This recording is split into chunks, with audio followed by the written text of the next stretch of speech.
Noi abbiamo un problema drammatico di numeri. Io ho la metà dei vigili urbani che avevo, ho esattamente la metà dei vigili urbani che avevo nel 2000, nella fine del 99, quando completai il mio mandato da sindaco e andai a fare il ministro dell'interno. Meno della metà, non solo, ma dovete considerare che l'età media è enormemente aumentata. Oggi l'età media dei vigili urbani mi pare che sia intorno ai 57 anni.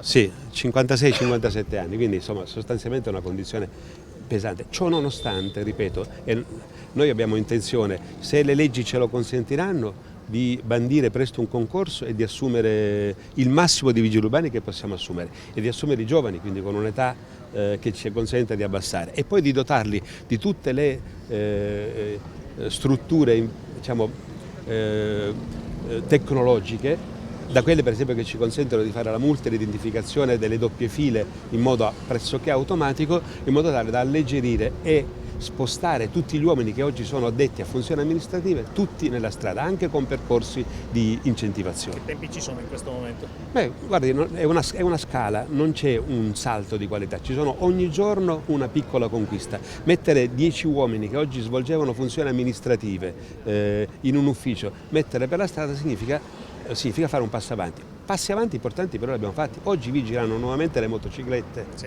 e anche gli scooter, e con queste possono andare in giro.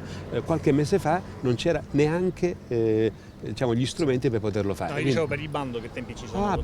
Guardi, aspettiamo un'autorizzazione da parte del Ministero, perché le dotazioni ce le abbiamo oggi e tutti i nuovi assunti voglio concentrarli nel corpo dei vigili urbani. Quindi potremmo riuscire ad andare a una situazione anche di una settantina, ottantina di persone, ma dobbiamo avere un'autorizzazione adeguata perché le leggi ce lo devono poter consentire.